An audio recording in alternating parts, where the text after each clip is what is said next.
भाई आपको गोली किधर लगी है? गोली किधर लगी है आपको? ये भाई को गोली छू के निकल गई है। ये अभी डकैत पकड़े हैं उन्होंने। दो इनके साथी भाग गए हैं बाइक पे।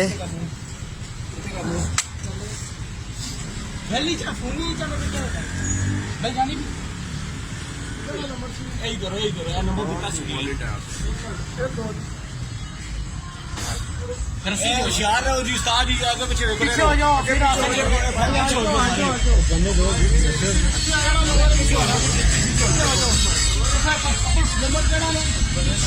नंबर देता ना, उस्ताद नंबर लिखा हुआ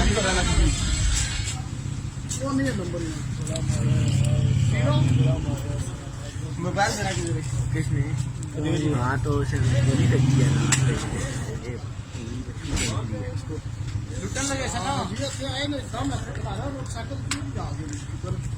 चलो चंगा बचत होगी है जिसको मीडिया तक खबर लाने हैं। बगैरता ने लूट मचाई हुई है पूरे पैन।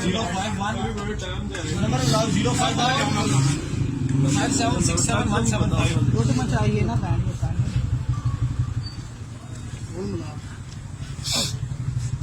सही तरह बनाओ। इसका मुंह तो करो साथ।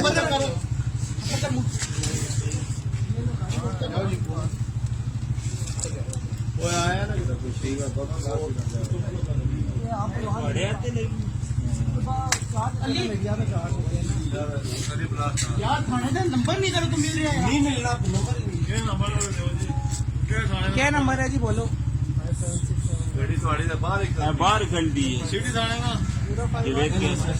जवेद कैफे कौन थलती रहने जी? सिटी थाना। क्या नंबर है जी गांज मंडी का? ठीक है छोड़ देंगे। मोटरसाइकिल पे ले जाएगा। इसे डालेज पाओ, गाड़ी है बस ठीक है। इसे डालेज पाओ पैन जाकर चले। चलो जी चलो चलो गल करो। क्या गल करो ऐसे चोर साहब? ठीक है छोड़ दे।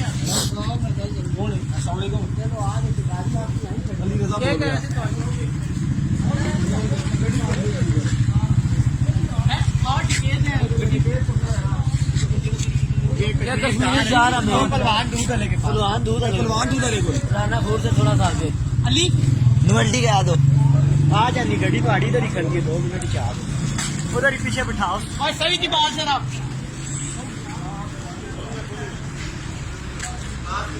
अली इधर आ जल्दी तलाशी सी है।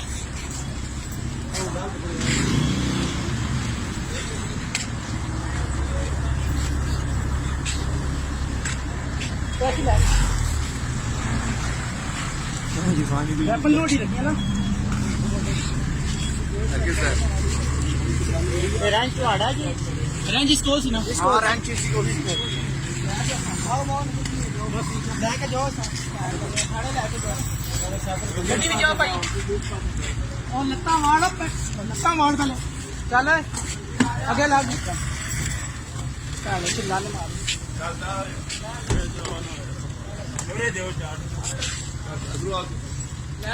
अब मोटरसाइकिल एक बंदा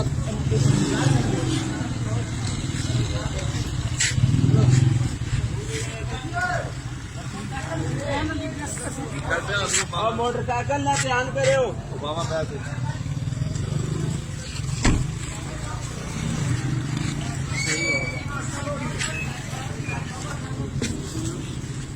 मोटरसाइकिल तू ले आना बाबा। मोटरसाइकिल ले आवा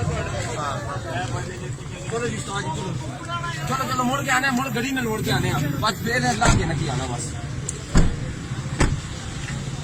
ठीक है आओ जी